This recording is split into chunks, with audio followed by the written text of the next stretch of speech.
done a great job. And she's highly respected by us also.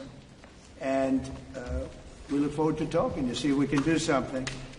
We've had a very good relationship over the years, but it's been a very one-sided transaction, very unfair to the United States. And I think both sides want to see fairness, but it's been a very, very one-sided deal, and it shouldn't be. And so we're here with her very brilliant staff, and hopefully we'll resolve a few issues. But it's a great honor. You know, we just built this ballroom, and we're building a great ballroom at the White House. The White House has wanted a ballroom for 150 years, but they never had a real estate person. You know, no president knew how to build a ballroom.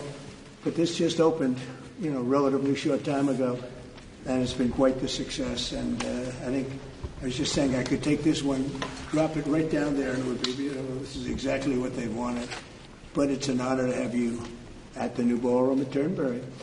And thank you very much. Thank you. Thank you very much, Mr. President. Thank you very much for inviting me here. Indeed, it is today about trade between the European Union and the United States. We're together the two largest economies worldwide. Right. If you look at the trade volume, it's the biggest trade volume globally, with $1.7 trillion among us. And if you look at our markets, it's a huge market, 800 million people if you take the United States and the European Union. So I'm very much looking forward to the discussions we will have now. Our staff have done some of the heavy lifting, but now it's on us. Yeah. And you are known as a tough negotiator and deal maker. But fair. And fair. And what is in front of us? That's less important.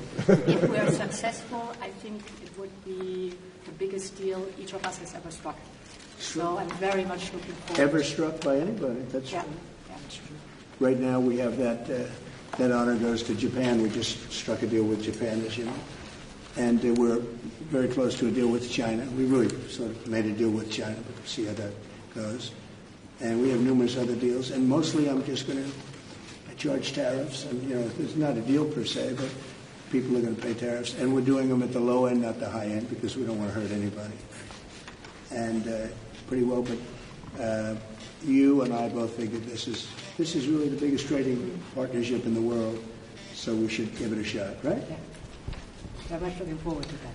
Oh, thank you very much. Thank you. I do too. Any questions? Mr. President, on Friday you put the chances of a deal at 50%, maybe less. It seems like you're in quite a good mood. How would you rate those chances now? I'm actually not in a good mood, but I will tell you, I think the chances are, I think Ursula would say, probably 50-50 of making a deal. I hope, I'd like to make a deal. I think it's good for both, but I'd say 50-50. And what would you say the main sticking points are at this moment? We have 3 or 4 sticking points. I'd rather not get in. We'll be discussing them. But I think the main sticking point is fairness. Well, can I ask why you're in a bad mood? Was it a bad morning of golf, or why you're not in a good mood? No, the golf was beautiful. Golf can never be bad, even if you play badly. It's still good. If you had a bad day on the golf course, it's okay. It's better than other days. But no, I think I look forward to this meeting. You know, we've had a hard time with trade with Europe, very hard time, and I'd like to see it resolved. But if it isn't, we'll, have tariffs. They'll do what they have to do. But we have a good chance of getting it resolved. We'll probably know in about an hour. Shouldn't take that long. What about the it's complicated, but not really complicated when you get right down to it, right? What about the August 1st deadline? Is there any chance that gets moved? No. The August 1st is there for everyone. The deals all start on August 1st. Most of the deals, other than steel and aluminum, which we've been getting 50% tariffs from, I guess, just about everybody, and those have come in. And we've taken in, hundreds of billions of dollars just on steel and aluminum. You've seen the numbers. We had a tremendous amount of money coming over the last month, and it's coming in, very rapidly, which is fair.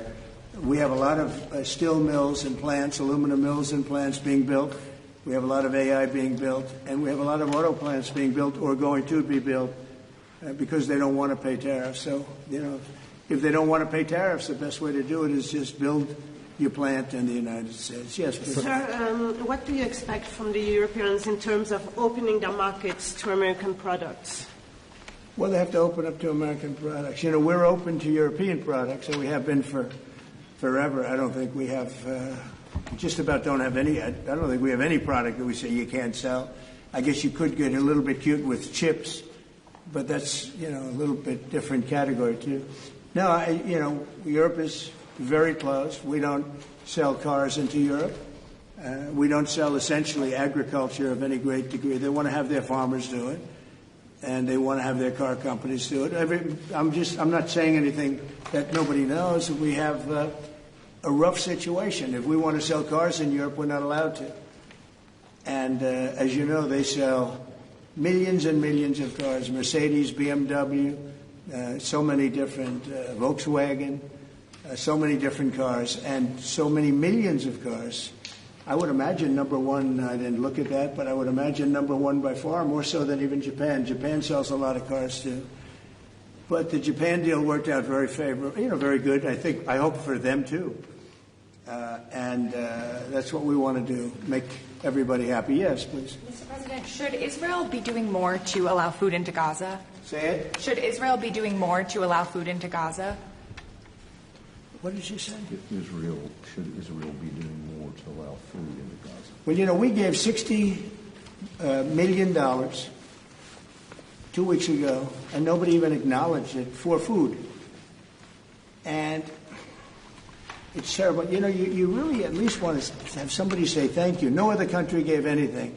We gave $60 million 2 weeks ago for food for Gaza. And nobody acknowledged it. Nobody talks about it. And it makes you feel a little bad when you do that, and, you have other countries not giving anything. None of the European countries, by the way, gave. Nobody gave but us. And nobody said, gee, thank you very much. And it would be nice to have at least a thank you. And I took a lot of heat. When I do that, a lot of people aren't happy about that because they say, well, why are we doing it and nobody else?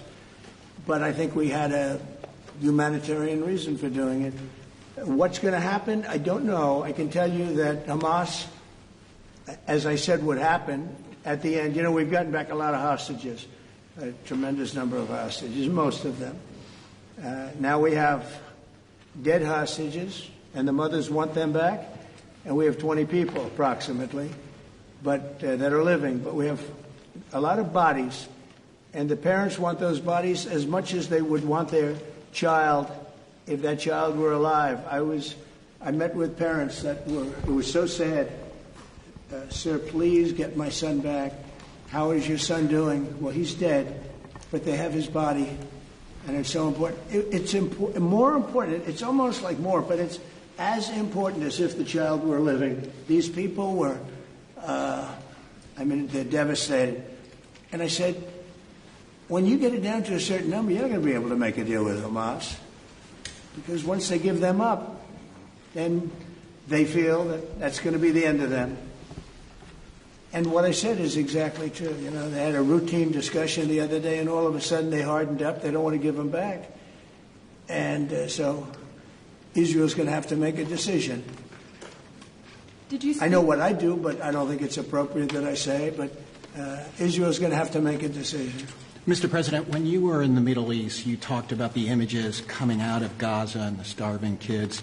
Those images are still going. Many of them are much worse.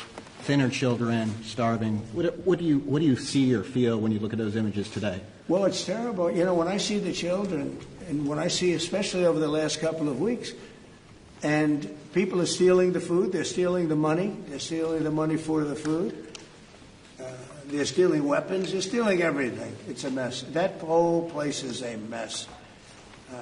The Gaza Strip, was given many years ago so that they could have peace. That didn't work out too well.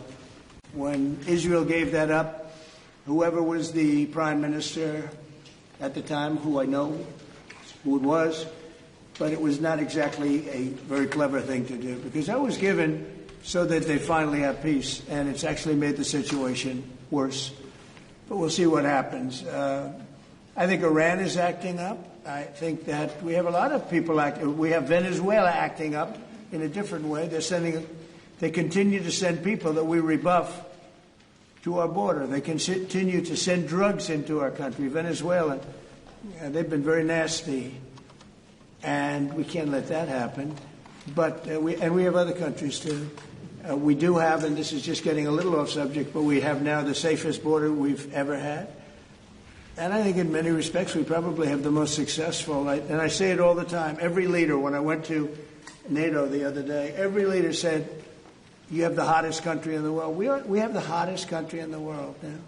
We're taking in hundreds of billions of dollars.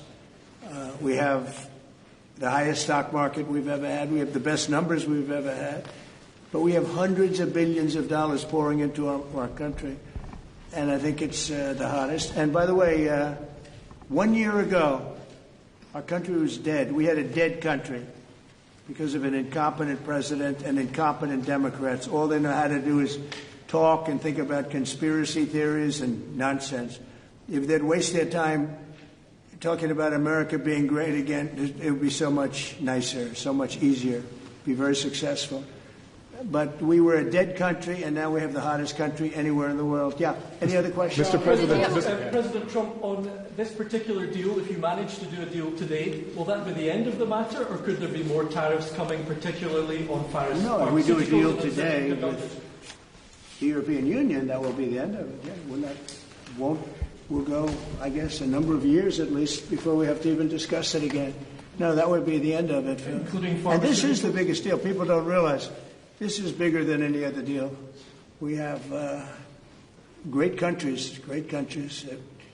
I'm familiar with many of them. So are you. And this is really the biggest deal. This is I guess we're the biggest out there, and they're the second. And when we come together, this will be the biggest deal. If that happens, and it could happen, should happen. Okay? Will pharmaceuticals be part of today's deal? No, it won't. Pharmaceuticals will be, could be, we'll do something, but basically pharmaceuticals won't be part of it because we have to have them made in the United States, and we want them made in the United States. And I think it's easy to say, and I think it's important to say pharmaceuticals are very special. We can't be in a position where we're relying on other countries. Now, Europe is going to make pharmaceuticals, drugs, and everything else for us too, a lot, but we're going to have also our own. A question for President von der Leyen, please. Yes. Can you give your assessment of what you feel the chances are a deal of? The President just talked about a 50-50 chance, and the biggest obstacle being fairness. What would you say are those things for you? I think the President is right. We have a 50 to 50% chance to strike a deal. And indeed, it is about rebalancing. So you can call it fairness, You can call it rebalancing. We have a surplus, the United States has a deficit, and we have to rebalance it. We have an excellent trade relation. It's a huge volume of trade that we have together. So we will make it more sustainable. Mr. Trump, can you do better than 15% tariff rate for the EU? Better meaning lower? Yeah. No. Mr. President, to return to Gaza, you're going to meet the British Prime Minister tomorrow. He's going to ask you to consider again peace talks between Israel and Hamas. Are you now saying there is no point in trying to restart? No, we're meeting about a lot of things. We have our trade deal, and it's been a great deal. It's good for them and good for us, I think. The UK is very happy. They've been trying for 12 years to get it, and they got it, and it's a great trade deal for both. Works out very well. But we'll be discussing that. I think we're going to be discussing a lot about Israel. They're very much involved in terms of wanting something to happen. He's doing a very good job, by the way. Also on Gaza, sir, did you speak with Prime Minister Netanyahu this weekend about getting more aid into Gaza? I talked to him, yeah, I did. I talked to him about a lot of things. I talked to him about Iran. I think Iran's been very nasty with their words, with their mouth. I think they've been very nasty. They got the hell knocked out of them, and I don't think they know it. I actually don't think they know it. They really do. The whole thing's a con job. We have a lot of con jobs going on. But Iran was beaten up very badly, for good reason. We cannot have them have a nuclear weapon. But they still talk about enrichment. I mean, who would do that? You just come out of something that's so bad and they talk about, we want to continue enrichment. Who would say that? How stupid can you be to say that? So we're not going to allow that to happen. We're not allowing that to happen. Did you talk about more aid into Gaza? Will I do more aid? Did you talk to Netanyahu about the U.S. is going to do more aid for Gaza, but we'd like to have other countries participate. We're going to mention that to the European Union today. That's an international problem. It's not a U.S. problem. It's an international problem. And we're giving a lot of money and a lot of food and a lot of everything. If we weren't there, I think people would have starved, frankly. They would have starved. And it's not like they're eating well. But a lot of that food is getting stolen by Hamas. They're stealing the food. They're stealing a lot of things. You ship it in and they steal it. Then they sell it. On Friday you said that Europe is being crushed by mass migration, and I wondered whether your friends on the other side of the room agree with you on that. Well, I'd let you respond to that if you like. So, we have been working intensively on the topic of irregular migration. And we have, from the very beginning, said that migration is a European challenge that needs a European answer. As Europeans, we will fulfill our international obligations, as we've done in the past, also in the future. But we, as Europeans, are the ones who decide who comes to the European Union and under what circumstances, and not the smugglers and traffickers. That's the principle in which we are working. I will say this, they did ask me when I got off the plane, immigration, Europe has a tremendous problem, and we do too, but we've sealed our borders. We have nobody coming in, and we have hundreds of thousands of people being taken out, and the bad ones first, and I think we're doing a very good job of that. But it literally registered 0 people last month. You probably saw that, nobody. And Europe has a very similar problem. I think they're going to end up in the same place. You might as well go there quicker. And the other thing I say to Europe, we will not allow a windmill to be built in the United States. They're killing us. They're killing the beauty of our scenery, our valleys, our beautiful plains. And I'm not talking about airplanes. I'm talking about beautiful plains, beautiful areas in the United States. And you look up and you see windmills all over the place. It's a horrible thing. It's the most expensive form of energy. It's no good. They're made in China, almost all of them. When they start to rust and rot in 8 years, you can't really turn them off. You can't bury them. They won't let you bury the propellers, the props, because there's a certain type of fiber that doesn't go well with the land. That's what they say. The environmentalists say you can't bury them because the fiber doesn't go well with the land. In other words, if you bury it, it will harm our soil. The whole thing is a con job. It's very expensive. And in all fairness, Germany tried it, and wind doesn't work. You need subsidy for wind, and energy should not need subsidy. With energy, you make money. You don't lose money. But more important than that is it ruins the landscape. It kills the birds. They're noisy. You have a certain place in the Massachusetts area that over the last 20 years had 1 or 2 whales wash ashore, and over the last short period of time, they had 18, okay? Because it's driving them loco. It's driving them crazy. Now, windmills will not come. It's not going to happen in the United States. And it's very expensive. And I would love to see. Today I'm playing the best course, I think, in the world, Turnberry. Even though I own it, it's probably the best course in the world, right? And I look over the horizon, and I see 9 windmills. It's like great. At the end of the 18th, I said, isn't that a shame? What a shame. You have the same thing all over Europe in particular. You have windmills all over the place. Some of the countries prohibit it, but people ought to know that these windmills are very destructive. They're environmentally unsound, just the exact opposite. Because the environmentalists, they're not really environmentalists. They're political hacks. These are people that they almost want to harm the country. But you look at these beautiful landscapes all over the world. Many countries have gotten smart. They will not allow it. They will not. It's the worst form of energy, the most expensive form of energy. But Windmill should not be allowed. Mr. Trump, Cambodia and Thailand. You spoke to leaders of both countries. I did. Are they doing enough to stop the fighting? I hope so. You're talking about Cambodia and Thailand? So I had an interesting time. We're dealing with Thailand, and we do a lot of trade with Thailand and with Cambodia. And yet, I'm reading that they're killing each other, they're fighting, they're in a war.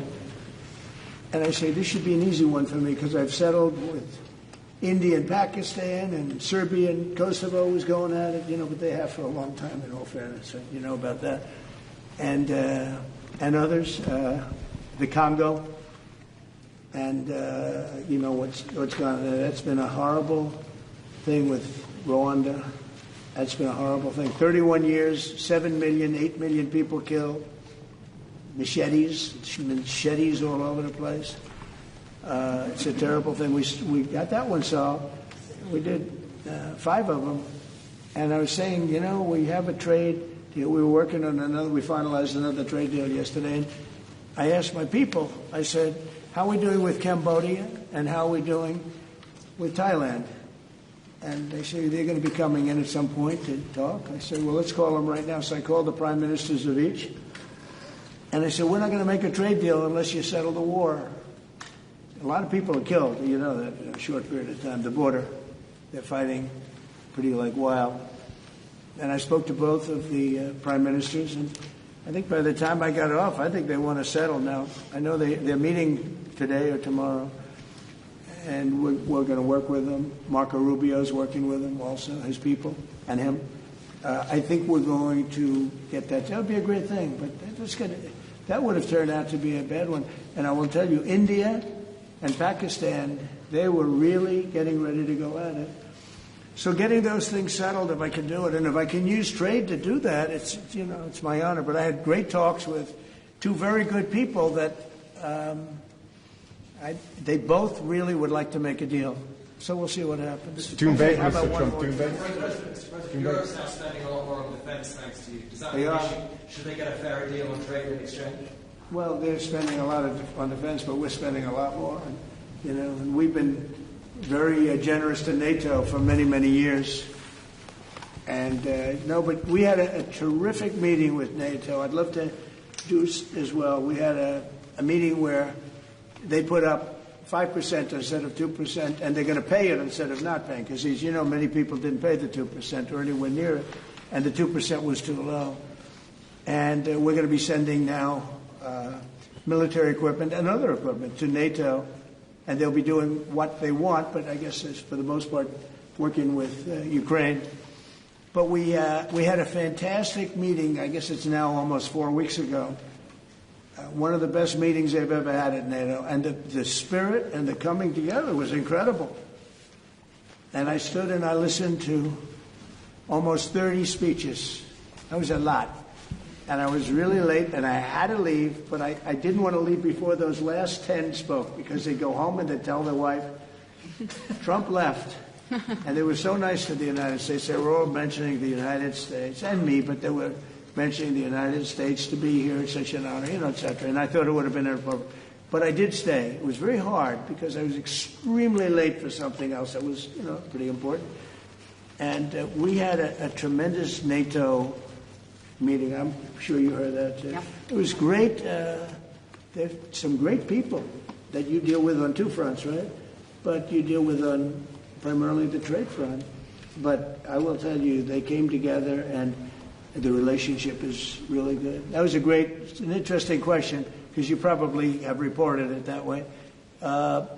It really, we came together, and they went from 2% to 5%, which nobody would have thought that was even. Who would even think that? Because they didn't want to be at 2%. All of a sudden, they're at 5%. And that's the right number. And so it was a great honor. I got to know the heads of those countries really very well at that meeting almost a month ago. Okay?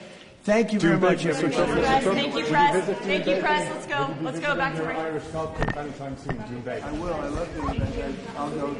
Not in the strip, but I'll go see. Thank you very much. Thank you, Press.